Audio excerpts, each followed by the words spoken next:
the last like 20 years of my career felt like. It just felt like kind of white noise. And every time I went on stage, I kind of was re-triggered with that this is all that it is.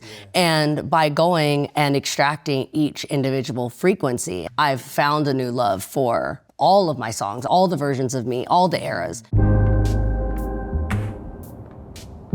Welcome to the Village Recording Studio in Los Angeles, and another chance for me to sit down face to face with the wonderful, iconic Miley Cyrus. I never take these moments for granted, and especially this one. Something Beautiful is the album, all versions of Miley present and accounted for, and a chance for us to get to know her as one singularity, one true artist.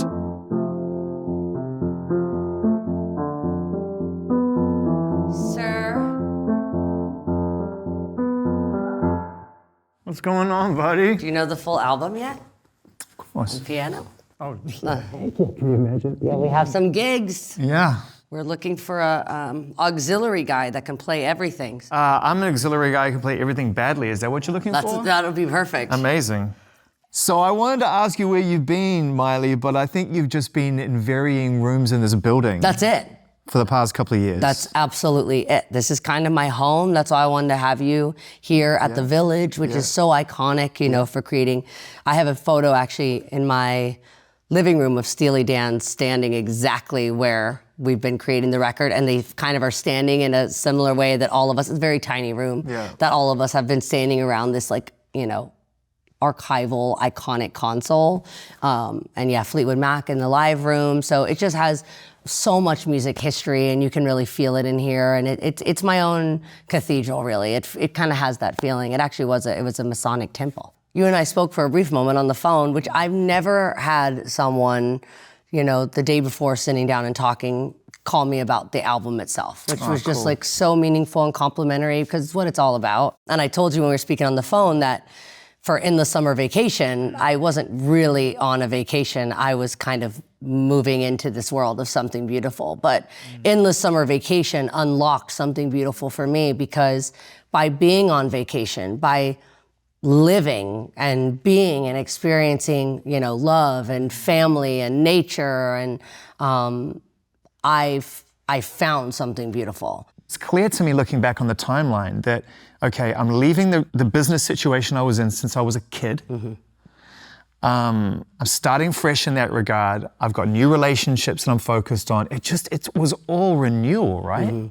I wrote something at the beginning of this process about what Something Beautiful meant to me. And, you know, white noise is essentially everything happening all at the same time. And I feel like that was kind of what the last like 20 years of my career felt like. It just felt like kind of white noise. And every time I went on stage, I kind of was re-triggered with that this is all that it is. And by going and extracting each individual frequency and falling in love with the individual sounds, that then by putting them all together, I've found a new love for, you know, all of my songs, all of my albums, all of my performances, all the versions of me, all the eras. But I needed to extract each one and look at them as individual identities. So they weren't a reaction to each other, because that's kind of what it felt like when I'd catch up with you. You're like, I did that, I'm here now. I did that, I'm here now. So was this the first time you got to take a step back and actually go, oh, like I see it now as a beautiful canvas and each painting's unique. And I can paint something new. I think for me with flowers, somewhere inside of me, maybe my ego, or maybe the amount of time that I dedicated myself to it, I think somewhere inside of me, I needed maybe to hold a trophy and just feel for a moment that I have something that I can hold in my hands that feels like a true achievement. Because after every album, I've been able to say, well, I did what I came here to do, and I made the album that I set out to make, and that's enough. But maybe it's the kid in me, I don't know what it was, but I needed like something to hold that made me feel like I had really won. And so at the Grammys, that's why I went, was actually for like healing. And funny enough, I'm happy I'm talking to you of all people, you know, because I wasn't going to go to the Grammys. I wasn't going to perform at the Grammys for sure, because as everybody was post-pandemic, I was struggling with a lot of anxiety. And, you know, going from being locked down for a couple of years to being on the stage in front of Oprah just felt like shocking to every part of my nervous system. And so I almost didn't do that. And I started doing shows at the Chateau Marmont that were intimate and, you know, all hand chosen by me. And I had a celebration with, you know, the closest people in my life to celebrate the nomination of the Grammys, but it was just so bittersweet because I felt like the whole night I was making excuses for why I wasn't going to go. You know, one, I was afraid, and like, you know, there was fear, but I also don't think I wanted to ever look at how much it would mean to me to win, because every time that I've lost or every time that I've not been nominated, the way that I've been okay with that is that doesn't matter to me. And there was somewhere that I was avoiding the fact that it did matter to me, you know, somewhere. And not something I obsessed about or thought about, or I never wrote a song thinking I want to get a Grammy, but receiving that Grammy for Flowers was like, it felt more like a Band-Aid on like a broken heart in some way. And so once I received my Grammy, I was like, look, when you Google me, it says Miley Cyrus, a Grammy Award-winning artist.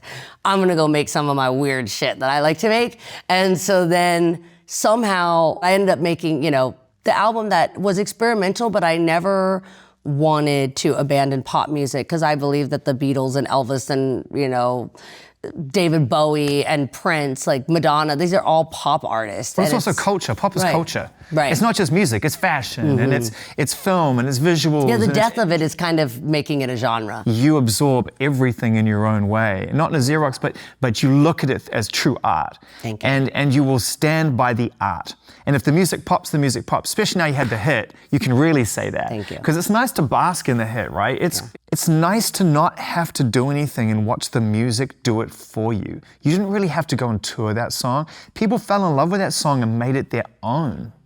All these little minor moments that you don't even know, you know, anything changes everything. And I was watching Prince do an interview and they were asking him what was his favorite song he had written, and he said When Doves Cry. And I was like, well, Flowers is my favorite song. You're allowed to like love your hits, you know? And when you love a song that other people love, that's like the most magical, close to God feeling in the world, you know? It's like, and so after I had Flowers, after I felt that healing, that validation that somewhere inside of me needed to feel, I really felt free to make the album that I've really been craving kind of my whole adult career to create. Yeah, I just suddenly thought of something that's really interesting. This idea of reaching a point of validation that frees you up to make a record that where your ambition and your skill set and your desire catches up to your abilities and your maturity, and you get to make this opus of what this album is, something beautiful.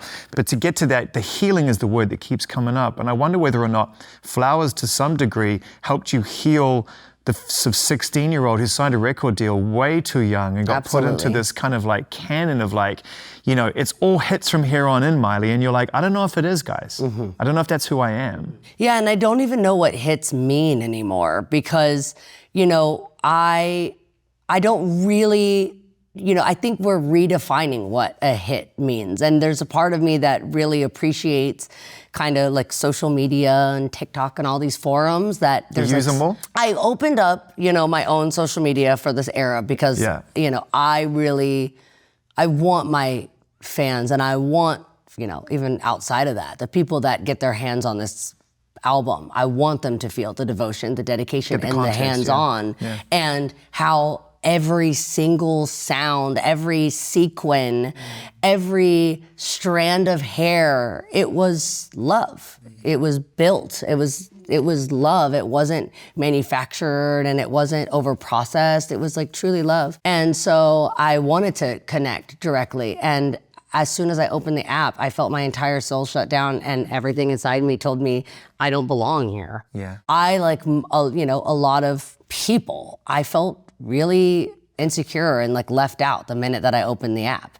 Especially as a woman that's, you know, kind of, I've really been quite proud of staying kind of natural and true to myself. And when I see manufactured faces and bodies, it makes me feel like there's something that I'm not doing to be my ultimate, you know, self are the most beautiful, and I felt insecure. And so I don't stay on those apps because I don't think that they're healthy for everyone. Yeah. I know that they're not for me. So I don't know how I would operate maybe as a teenager. Maybe it's the things that you don't know. Like, I didn't grow up with social media, you know, none of us did. I remember when my sister was like telling me what Twitter was. So growing up in a different time where I used to go and sign like physical vinyls, you know, or physical CDs and like meet fans. It wasn't just watching my followers rise. Like, I would actually see my followers. And so I do write my own messaging, and I do design the way that my content is curated. But you don't go on and study it like it's I can't go on and study it. You know, I have a little, you know, design app that I can use so I can curate the way that my social media projects the project, because I know that is the record store. That is how most people are going to get their eyes on my album art. Yeah. Besides curating my own content and using it like as its own art gallery, and some randomly hilarious memes that are too spot on. Besides that, it just makes me feel sad. It's interesting because there's a certain generational attitude now towards the internet, which is like, for me to really connect, people have got to kind of get to know me. Whereas I feel that you've come through, your whole life has been people thinking that they've known you, writing stories about you that aren't true, assuming a narrative that isn't yours. Right. So for you to come out of that, have your biggest hit, and make your best album, I'm not surprised you don't want to have anything to do with that. And it's not my mission. It's never been my way of doing things to respond or to react. You know, my mom is sitting there watching TV. It drives her just completely crazy because I've taken so much on the chin. You know, she's like, but that's not true. Why would you say it's not true? It's so like, she would encourage you to say something in response. You know, my mom, which has made me who I am, has always taught me to stand up for myself, to speak up for myself. She'll know it's true. You know, all of us are doing some healing inside of ourselves that maybe our parents didn't do for themselves, and we're their way of kind of writing some of that and breaking the cycle. And I feel that the generation that my mom was brought up in, that wasn't encouraged for women to stand up for themselves, to be who they are, to, you know, when something's not going the way that you want it, you say, hey, I'm the boss and this is the way that I want it. Because, you know, that's never been looked at. As painful as it is the order of things. But you were saying you've been taking some stuff on the chin, and when people actually write that stuff and say that shit, somewhere along the way, you're not heeding your own instincts. You're deciding that, you know what, I'm not gonna counter this. Why? Because I think it only keeps the conversation alive. Right. Because I know when they're writing these headlines or these articles about me, the thing that makes people click is me. So the more involved and embedded and entangled I become in this, the more valuable it becomes. But I mean, truly, I have taken so much that wasn't mine to claim, but I never took it home with me, you know, and that's why I have the people in my life, the tools that I have. That's why I don't skip, you know, the steps. Like I keep up with my therapy and my, you know, my nutrition and the way that I work out in the gym to get out some of that, like to some of that rage and some of that, you know, some of the brokenness that I felt. I've really put myself back together. It's why I physically take such good care of myself. And this started 5 years ago. I feel like when we spoke, you were really on the verge of this new era of your life. You spoke openly back then when we were talking about plastic. I think during Plastic Hearts. Yeah, and you were saying and then I dropped it, but then I got it back together again. Yeah, I fell apart. That's right. I remember not long ago. But that's just, dude, kindness to yourself, right? Live in the moment. Allow yourself the grace, grace being a key word, to be able to move through life accordingly. Because you can't control what's going on around you. You can only try to react accordingly. And I've learned this about myself over the years. The sobriety is like, you know, that's like my God. Like I need it. I live for it. I mean, it's changed my entire life. And when I saw you, when you came to my psychedelic house that was painted black in, like, you know, hidden hills where everything is like, all white homes and equestrian, and then I painted mine black and rainbow, and I no longer live there. But I was happy you came and saw me in that space, and I was thinking about it a lot today as I was on my way here, because I was so close to who's sitting here right now, but there was just like life kind of, it had more to teach me. It had more lessons. So close is such a beautiful way to put it. Yeah, super close. So close. Just to be able to, and also to be able to tell yourself, I'm so close. Like if I can just get over this next couple of things, I can taste it. I know what life's gonna be like. But I know I needed to fall one more time. And I had to, it just never would have happened this way. I just never would have been sitting here. And there were times in that section from where I've seen you, last time and now that, they hurt. I'm not proud of them. Definitely not my best moments, not some of my best work, any of that. But it all led me to, writing Flowers, which then was some, sort of just key right into the lock of like, all healing. It healed me so much. It's like a modern I Will Survive in some ways. It's like the sentiment. Yeah, the sentiment. And then it allows you to create this body of work. We can talk about the first lyric, which is tell me something beautiful, not show me. Tell me something beautiful tonight. I love the specificity of that And lyric. What is so magical about that line is that I have no idea where it came from. And so I wrote this song with my love, Max Mirando, who's a producer on this album, and Max Shepard, who's one of his best friends and total genius. And Max, he was doing the drum machine, and he was creating that beat, and Max Shepard was on the keys. And as soon as he played the first chord, I just said, tell me something beautiful tonight. And he goes, did you just say something beautiful? He was like, that's it.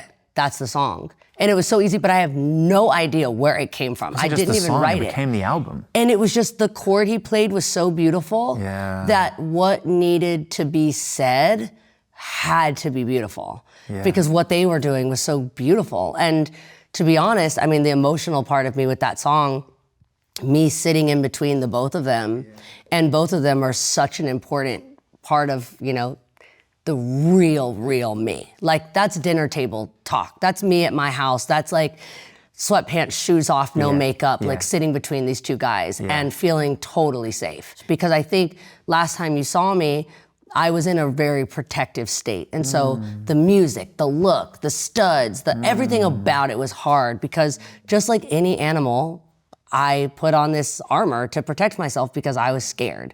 And so when I started writing Something Beautiful and I was sitting in between these two men that I've never felt so safe between, again, it's like it's like flowers. Like it's just, I'm healed. What a relief. And now, on top of that healing, it's like, the universe gives us everything that we need, not everything that we want, but everything that we need. And now I sit in rooms, full of men creating, feeling totally empowered, feeling respected and honored and loved and protected and all the things. And it's just, it starts with one and it becomes two and then it's three and then it becomes your standard. Look at the people that, you got to sit with and write with or work with or be inspired by. I mean, seeing Ryan's name on that song made me love so Ryan. Happy. And I couldn't Ryan Beatty is the truth. I couldn't find, there was maybe 5 to 10 lyrics in Something Beautiful that I could not find.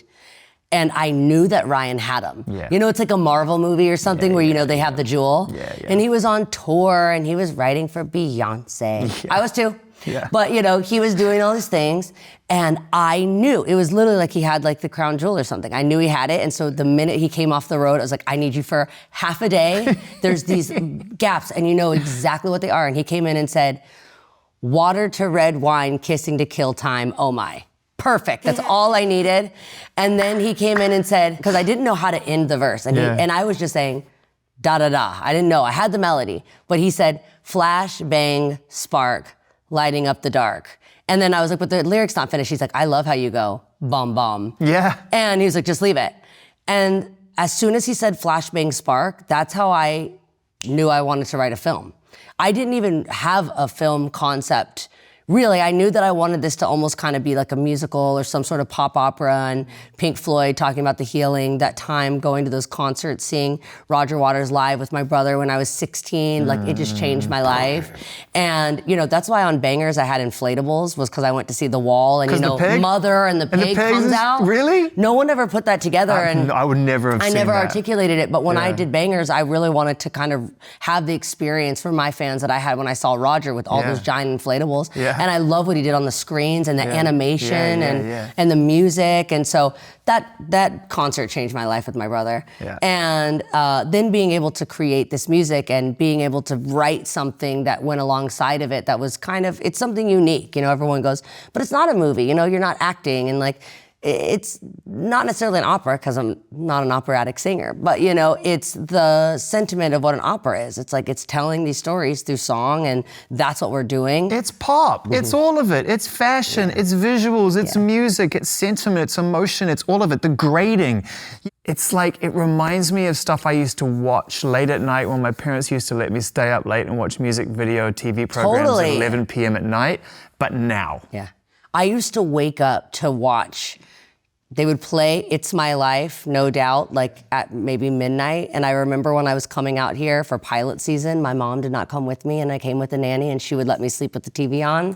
And my mom, I didn't have TV in my bedroom, but I could watch TV there, and they would play it, and I would leave the TV on blaring so I could wake up in the middle of the night to watch that video. Isn't that crazy? I miss that. Like, I miss that so much, and I wanted to create that. There's an album that the Flaming Lips did, Zurika, which was, a similar project where every piece of the instrument was on a different CD. So you'd have to get with your friends and press play at the same time, bringing community back to music. And I wanted to have that experience for my fans. So that's why I really wanted to have something where you don't just like, lay in your bed and say, we're going to put that Miley thing on. I'm going to kind of pay attention. It's like, I really wanted it to be in a theater, because that experience of, there's something about, I don't know if you watch Severance. Of course. But when they walk in and their brain changes, that's what I hope. I don't hope to sever anyone's mind, but I hope that, only a little, but I do just want them to walk into that theater and something to change, to go like, I'm here now. I'm invested. I'm invested, yeah. And this is my focus. That's why you go to a gallery, you're investing your time. That's why you go to a concert, you invest your time.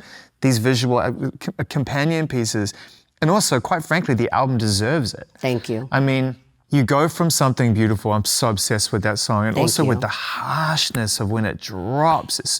And at the end, when it starts to climb and scale up. And it just, the whole thing is beautiful. Thank you. But then you slide us into this really beautiful end of the world moment where it's like, okay, we're dancing. Yeah. We're dancing, but we're emotionally dancing, which is my favorite kind of dancing. This, to me, is pop music in its fullest form. This is, to me, this is pop music. I played it at first, and it wasn't being received at first as like pop music by some of the ears that I had put on it. And I was like, why do you think it's not pop? I think it's so pop. And they were like, well, it's just so good. I was like, but what does that mean? Like, when you go to pop, it says, like, David Bowie. Like, what do you mean it's pop? It's just so good. When you go to Madonna, it's pop. What are you talking about? It's like, well, pop isn't always good music. I'm like, but nothing is always anything. There's genres to it all, but like pop really gets given a bad name of like, manufactured label creations. And that's just not what it is. That's generic. And to be honest, it's lazy, because you're not doing your research. You're not doing your homework. You're not listening to enough music. You're not diving into culture, and you're not keeping up. And anyone that I've spoken to that stayed relevant for like 50 years in their career, like, a Stevie Nicks or Elton John. And I remember that when I got close with Stevie, maybe 10 years ago, I was asking her, oh, what are you doing today? And she goes, just listening to new music, just catching up. Yeah. Have you heard of this, that, and the other thing? And one of the things that she said to me, this was maybe even over 10 years ago, she was like, Harry Styles is gonna put out a really good new record. Yeah. Like, she's listening to everything before it even comes out. And she's like, you know him?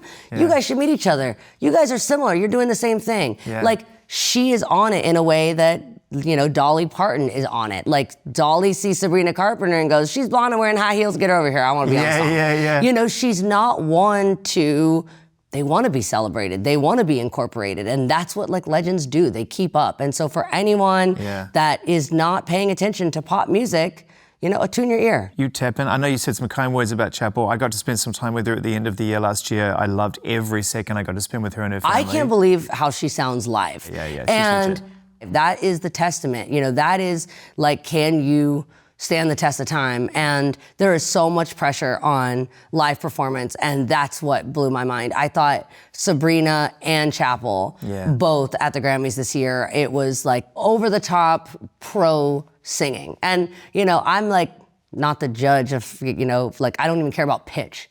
They could have been off key and I wouldn't have cared if it was like, you know, if it was from the heart. That's not what I'm talking about. I'm talking about like, I don't know what that was, if it was like a unicorn. She was up there riding a unicorn and like she was pitch perfect.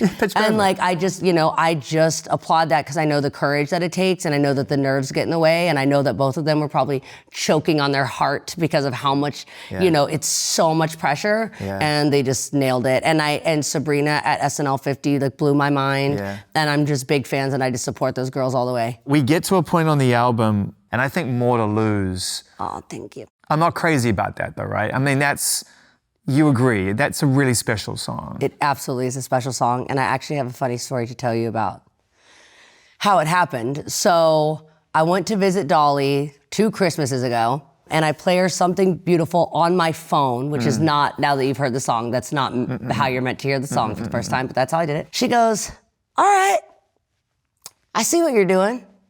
You got any hits? And I'm like, I do actually. She goes, oh really, what's it called? And I had not written it yet, and I was like, well, it's called More to Lose. You hadn't written it? Had not written it yet. You hadn't written it? But I knew the title. And I was like, it's called More to Lose. And I was like, I'll send it to you. And she goes, well, you got any more? Wait, hang on, pause. I was like, well. Hold that thought. Hold that thought. This is too delicious it was unwritten. To slide past. You are with your godmother, who just happens to be Dolly Parton, who you obviously, you know each other very intimately, your family. You feel if you're gonna bullshit someone, you can always try to bullshit family. She didn't love my vacation era either. She's like, everyone's asking me where you are, and I'm wondering the same thing. She's like, every day it's just a new picture of you in a bikini, but like, what are you gonna do? Like for the thing, and I was like, well, I'm working on something else. We've already moved on things. She's like, that's not what you do with the project. She picked me up from my house, so I had 45 minutes in a trapped car on the way to her house. So there was no escaping the talking to that I was getting. She come in hot? She came in hot? Hot. I just love the fact that you like, we got any hits? Yeah, I got one called More to Lose. Send it to you when it's done. Yeah. You hadn't even written it. I hadn't even written it. And I called Michael Pollack, who's my songwriting partner, and I said, we gotta write this song. He goes, well, let's do it. And he had a song that he had already started with another writer who I had never met and I had never heard any of it. But he goes, it's funny, you know, I think some of this melody will work that I've been working on. And so I said, well, I don't know. But I told her I'll send it to her. So we got to write this like ASAP. So it was New Year's. He's like, all right, fly back on Christmas. New Year's will happen, and we got in on January 2nd or 3rd and wrote that song. But as I was sitting with Dolly, she goes, all right, More to Lose. Yeah, that's good. You got any more? And I was like, I do actually. And I think you're really gonna like the title. And meanwhile, I'm going, what titles do I have in my head? And I'm like, I've got a song called Every Girl You've Ever Loved. And you're gonna love that. She goes, great fucking title. Damn, she's like, I love that title. That should be your everything. You should have a line, a makeup line, other things. I'm like, oh yeah, no, I am. I'm working on it. I hadn't even written the song yet, you know? So all because of her did those 2 songs ever get created. She just literally doesn't hold back. No. She does not. Her and Lorne Michaels. And I'd already come off the cusp of that because I was in New York and I go see Lorne as much as I can every Christmas. But he can always tell, you know, how I'm doing, you know, by how I show up that Christmas. So we take our walk around the block and I go to his office and he starts kind of having the same talk with me that Dolly was having. And, you know, and I had a pretty traumatic experience on a show that I was doing with Lorne on New Year's. When I was doing my New Year's show, it was Dolly and Lorne, who like, there's no getting out of doing a show with those 2, you know? And so I had a medical emergency. I had a ovarian cyst rupture, which we didn't know exactly what was going on, so we did it. But it was pretty traumatic because it was like extremely excruciating, and I did the show anyways. But you know, it was really, really hard on me. And I had dinner with Lorne, and you know, he said something that now has stuck with me. He goes, 6 months. Everybody has 6 months to feel sorry for themselves, and then we start to rebuild. And it was Christmas by then, and that was New Year's. So I was expired on my amount of time that I was able to shut down because he's like, you have no idea how many artists have sat in this chair and told me that they were quitting music. Yeah. Everyone does this. Everyone has these traumatic experiences. I think I have a theory about that. I think you have to touch the void in order to want to do, to really want it for the right reasons. I've totally felt that. But what I've always realized is that, it'll quit me before I ever quit it. Like, that's not in the cards for me. With your blessing, I think it would be good to sort of see how you feel in 2025. You haven't toured consistently for nearly 10 years. Mm-hmm. Bangers, I think, was the last real world tour. Yeah. And you have done shows, South America, and you continue to choose your moments. So, and when you do, we love it. Thank you. But that being said, there's one part of this element that's missing, and that is it's not even on the cards right now. Like, you've never, ever come out and said, I'll tour. Mm-hmm. In fact, you've always kept that deliberately away from the conversation. Mm-hmm. So can I just... I love this conversation. I actually wanted to have it with you anyway. Yeah, and also we're friends now. Yeah, and I feel like you trust me enough to ask you this. I do, absolutely. So where do you stand at this point in your life now? Let's work in to out. We'll work from the inside. Okay. All the things that I just described of the physicality of what I'm doing, the athleticism, the chemicals in your body that are being produced when you're at that level of, again, we talked about stress. It's not bad, but there just is a level of high stress. High stress. And so working from the inside out, there would have to be, I have certain protocols that keep me, again, we talked about the sobriety, that's super important to me. So part of that is keeping myself, mentally, physically, spiritually, and emotionally well. And I want to emphasize the physically because of how taxing physical live performance is. Mm-hmm. And something I wanted to mention to you. So I had the Reiki's edema, which is something that is called, it's abuse of the vocal cords. Mm-hmm. And, being 21 and staying up and drinking and smoking and partying after every show does not help. But also in my case, it does not cause it.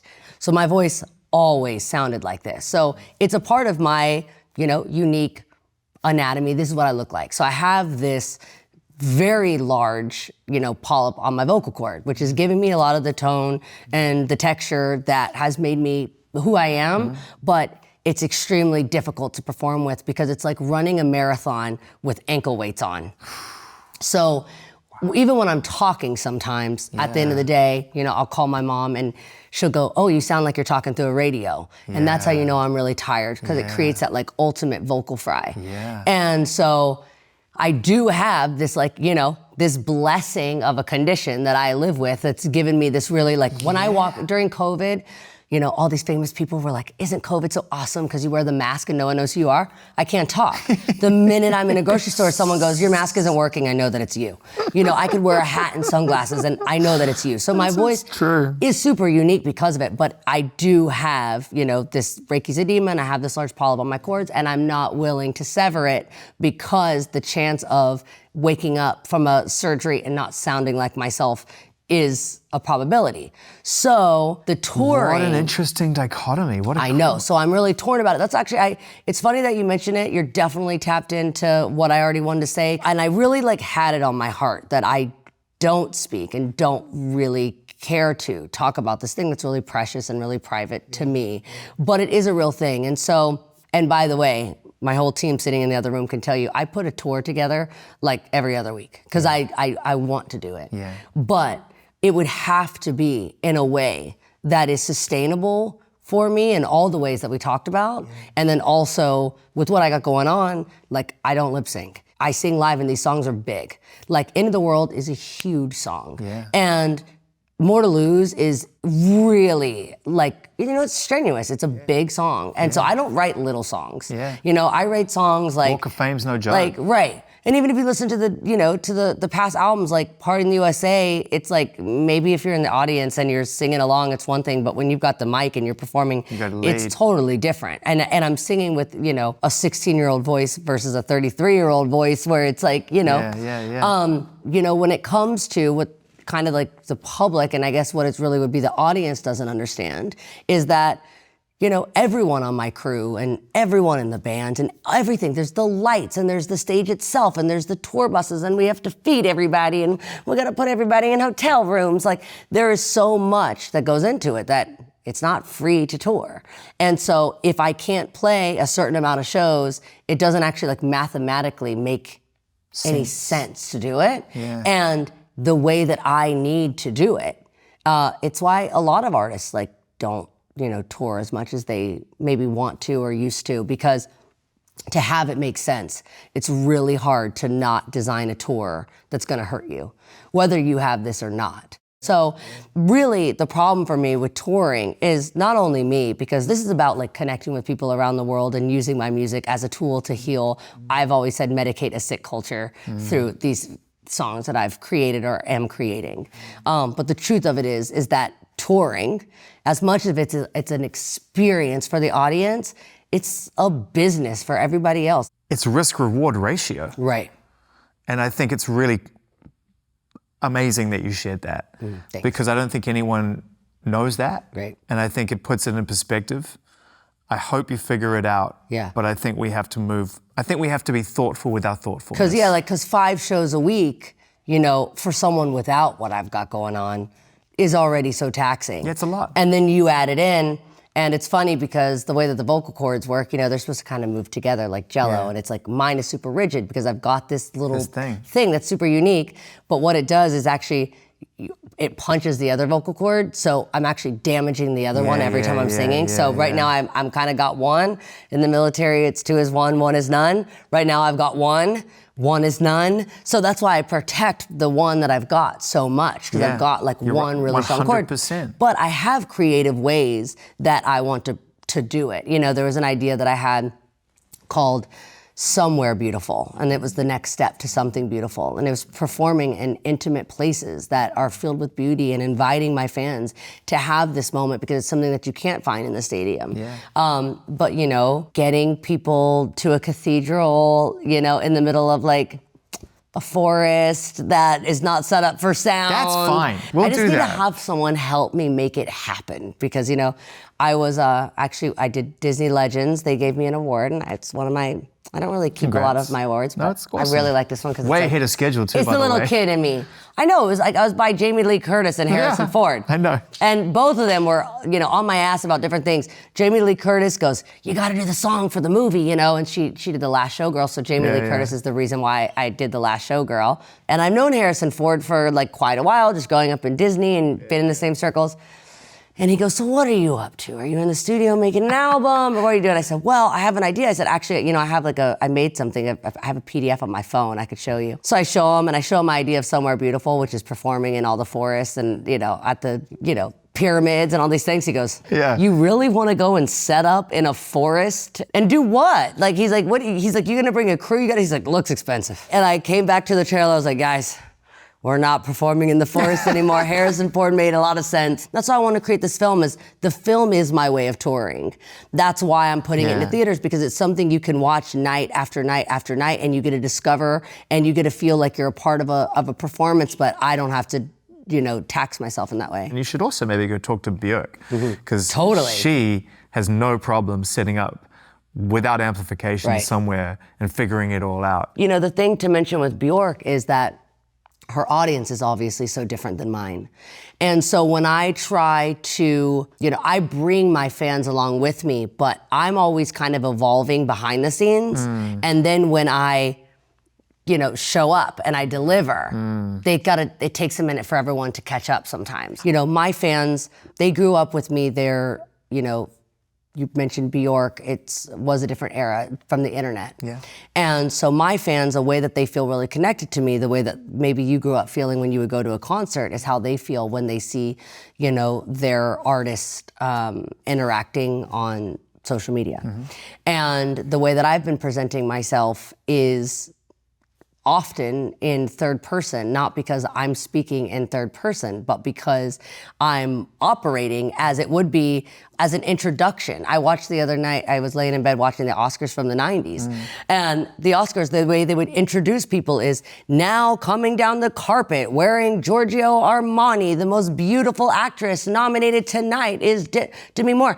it wasn't Demi Moore introducing herself. She didn't walk down the carpet saying, hey, it's Demi, I'm here at the Oscars. You're to be introduced. And a performer and like a star is meant to be introduced by, you know, the MC, by the host. You don't introduce yourself. That's the energy of this album all day. That's what I love about it. I mean, right from the Thierry Mugler right through to what you're incorporating Naomi Campbell, you know, on Every Girl You've Ever Loved, and that speech she gives, and even just the way that it's like, you know, pose, pose. It's just hammering the point of like, be fabulous. Be fabulous, that's what I'm saying.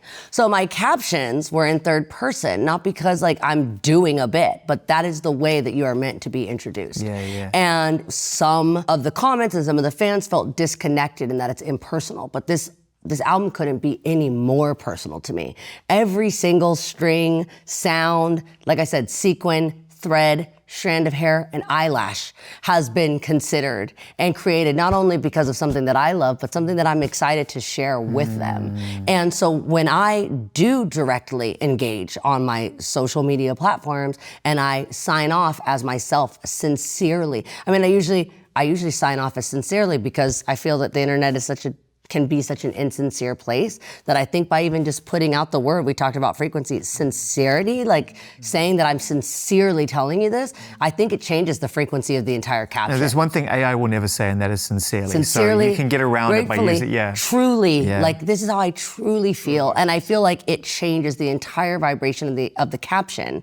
And so no, I don't do that all the time because I'm doing other things that I want to share. But that's what I'm saying. I think making music. I think we're catching up to this. They're catching up. And appreciating this you on your terms.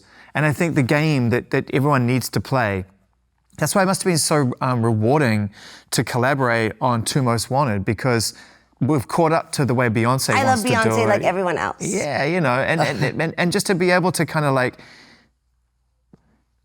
be in a situation where she's moving in a space you know well, this country music space, this idea, she's changing its shape. You've been doing that your whole career, trying to find new ways to remain true to the craft, but change it, keep it moving, right? Yeah.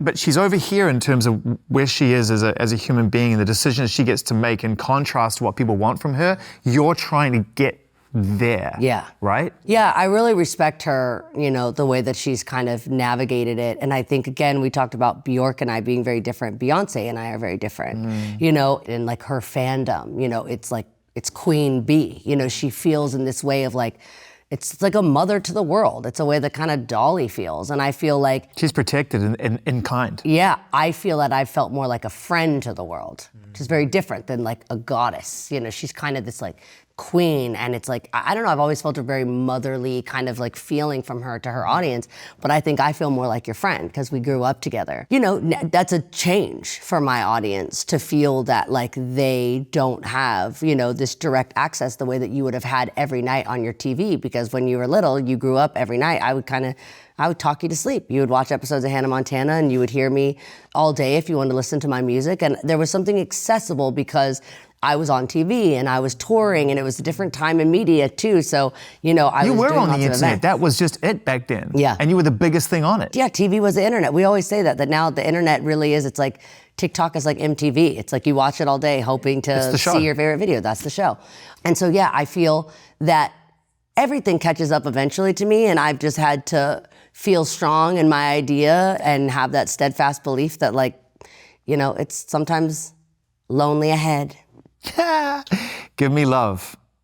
This is how the album concludes, and it's a powerful image. I mean, thank you. It's one of the most powerful images on the record in the sense of I'm going to build something, I'm going to create a space, I dream it, I imagine it to be real, and then at the end, it's kind of sad. I really appreciate that. It's like at the end, it's kind of like, okay, with my last breath, I'm going to watch this thing crumble down around me, you know what I mean? Writing that was a really interesting process, and I was excited to tell you about it. Yeah. It's not real, but I got a Bosch painting. There was like a yard sale down the street, like Deep Valley, and I saw this Bosch painting that was just amazing, and obviously it's not a Bosch painting, but it's a recreation, it's incredible. I love this panel so much, and the story that they tell, and that like love was basically you know, in this take, was the path to sin. Love itself was the path to hell. In the sense of what we will do for it or what it will make us do. Yeah, so in the panels, it's showing that sex is damning, this middle panel to then lead us to the third panel, which is hell, which actually shows music as evil. There's, a lot of instruments, which, fun fact, a lot of those instruments from that Bosch third panel is in Give Me Love. It was really important to me that those instruments were actually incorporated into the production. So I brought this painting with me everywhere I was going, and I realized that I mostly write songs about myself. And I learned as much as I could about the painting, and then I put all these details, so everything that I'm actually saying in the song is factual in regards to the painting. It was commissioned for the St. John's Cathedral, the fountains that, they father these swans by the lake, this orb, everything is actually factual about this, because it was just a little challenge of myself of, can I write something that is not about myself? And then, given my nature, it eventually, the third verse is about me. So I took it to Tom Harpoon, who we all love, and I took this crazy song that I had written and brought it to Tom, and I was like, I don't know what to do with the chorus, but I definitely don't think this is the first single, so we could probably have some fun with it. Right. And he goes, well, I think you've kind of said everything. Like, what really more is there to say? And he's like, the chorus could maybe just be about love, since that's what the song is about. And he was like, just give me love, or something about love. And those are the genius producers that don't try to change or don't try to fix or don't try to take this song that was just a little challenge for myself and make it. It's not track 2. It's not going to be the first single. Let it live, let it be. And him giving me that freedom and then building this bed of beauty beneath it, and then taking it to Sean, who takes that bed of beauty and turns it into an entire hotel full of bedrooms of beauty. You love Sean, huh? I love Sean so much. I met Sean through Tobias, who is another writer on the record, and I just love him. And he brought, I don't know how either of them got in, because the invitation clearly stated that if you're not gay, you're not welcome. But they made it to a gay dance party at my house. My Mac said, that's Sean Everett. He's the master of sound. And so as we're going to bed that night, I just watched everything about Sean. Max is like, that's my goal, to end up working with him. I'm like, well, damn, now that's my goal. I didn't even know that this guy existed, this master of sound. I used Sean to produce Used to Be Young. That's how we kind of met, and that was our first date, and now we're fully in, I'm in love with Sean. Listen, the chemistry is so evident in the record, and also he really nurtures your vocal performance. And somehow he also is a maximalist. And yet somehow is able to give you all the space you need to be you. Because everything that's in there has a purpose. He never stacks anything up just because. It's all building this house. He really is an architect. Well, how did you describe Reborn? Oh, Reborn was one of my favorite songs to make and to produce. Unbelievable. The reason I love Reborn is because it has taken on so many lives. It has truly been reborn since the demo. I worked on this, probably right in the beginning of this journey 2 years ago. I was going to say, it sounds like it might have come in early days. It did, and it evolved so much. And Greg all day, I had sent it to him, and I sent him some ideas that I had, and he happened to actually be sitting in a church in New York when he received it. And he'll be able to tell you the story better than me, but some of the lyrics just dropped in from what he said from heaven. He was sitting at a pew in an old church, and he said, it gives me chills when he started saying, if heaven exists, I've been there before. Drown me in love, let's be reborn. It was just dropping in for him. And it just melted me. I mean, he came up with some beautiful things we're so beautiful, letting go, nature's taking all control. There was things that he just planted these seeds that then just gave me the freedom to find, in my dreams, I see you standing there, you're all alone. It was just so, our poetry just, meshed together. But he found, the idea of the title Reborn while actually sitting in church. So many bangers on this album. Easy Lover, banger. Banger. Crazy. I mean, that one just sounds effortless. So that one is funny because there's an ad lib where I say, tell him B. And that was Beyonce. because she was taking songs for her country album. And that was a song I had written for Wow, so that was assignment. You were on assignment in your mind. So I had written originally that song around Plastic Heart Days. Wow. And never got the production quite where I wanted it. Yeah. But I had written it with totally a different verse, but the chorus, I had always loved that chorus. Yeah. And so that was around, like 2020, 2021. Yeah. And then I held on to it. And when Beyonce was looking for songs on her country record, I remembered that chorus and was like, that would work really well for country. And so I started working on that, and she chose Shotgun Rider. Yeah.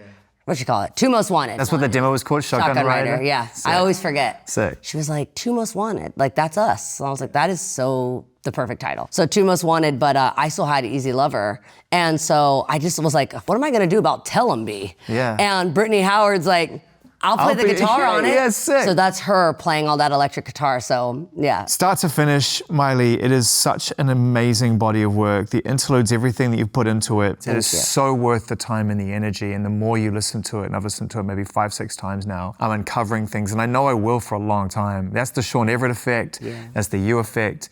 Well, I wanted to give you a chance just to kind of speak on behalf of the album one last time, because you put so much love into it. I kind of wrote this as my, my promise to myself of like what I really wanted this to mean. And I haven't read it in quite a while, so part of this might still be relevant and part of it's not. But, I said Something Beautiful is a love song, all of the songs, because there's really only one song. This whole body of work is only one song. Something Beautiful is a love song dedicated to life, to death, to nature, to humanity, to mystery, to God, to everyone I know, to everyone I'll never know, to what I understand and what I could never fathom, to the cosmos, to this earth.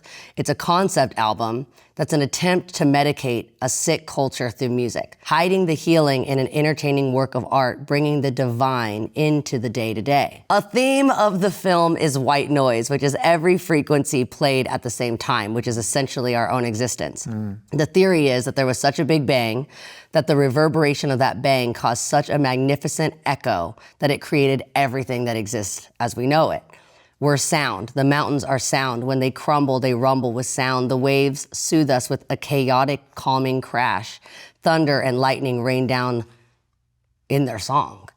So in this film, one song, Something Beautiful, is embedded to many. So my concept was having Something Beautiful be just this one giant song, but it's a crazy thing. One song, Something Beautiful, is embedded with many, and Sean Everett will use his genius to extract the frequencies and highlight one song per moment. Although 3 or 300 may be subtly playing at the same time, which is the maximal effect. So that's kind of true. I had an idea that there would be a scene where I drive the world's sickest race car through a collapsing timeline, very expensive, did not fit into my budget, did not happen. Many lifetimes ago, falling behind me, the past and the future all exist right now, in this dimension, coexisting with the sweet romance and scenes of lovemaking and heavenly connection here on this planet. Dreamy dance sequences bringing fire and energy into the space, encouraging the audience to participate. I want people to dance in the aisles. In all of my timelines and all of my lifetimes, I see the crowd joining me, not just being spectators, but they're a star of the film alongside of me. They're a part of it. They are creating the reality with me. I hope that there's an animalistic sense of trust and non-judgment, and I hope that the movie is seen, and I hope the album is heard with way more than just the 5 senses. I want this to be the beginning of a dream, but it's going to expand, and it'll evolve, and it'll become the sacred sound of Something Beautiful this far.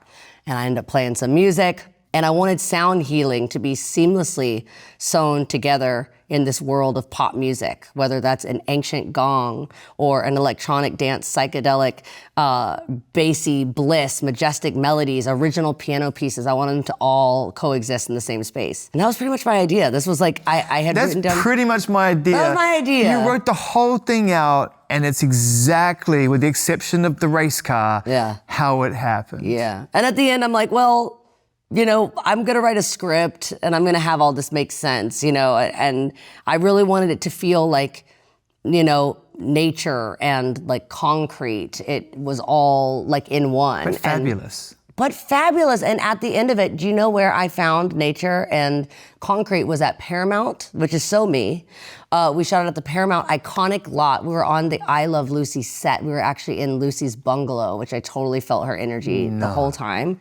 Paramount has a some palm trees. Yeah. And as I had this idea of the race car and being in the concrete in the middle of the jungle, which all, high production value, couldn't afford it. So ended up going, they got some palm trees at Paramount. So we ended up going to Paramount, which was just so iconic, and being able to be on that lot and feel the magic of I also felt like, speaking of healing, to kind of end there, which was totally the motivation behind it all, was I felt like some actresses that didn't have the freedom that I have today were totally celebrating me and cheering me on. Specifically on Give Me Love, I totally felt like I could feel the pain of of actresses that were before me. They were up in the tears. They were just I think they loved what I was wearing, first of all. As soon as I walked down the stairs, I felt like I could feel Lucy be like, "You look fabulous." Do you sleep well? I do. You do? Yeah, I don't dream well all the time. I have some pretty chaotic dreams. But you have a good sleep routine. Oh, yeah. You get how many hours a night? 8, 9? 8, yeah. Damn. Chaotic dreams, always. Always. Do you write them down? I usually call my mom immediately and we unpack it. Because that's my first call in the morning. Yeah. Every morning I call her and I tell her my dreams. What a fun call to have with your mom. Yeah, every day. That's the best. She's like, "That's so fucked up." Because it usually is.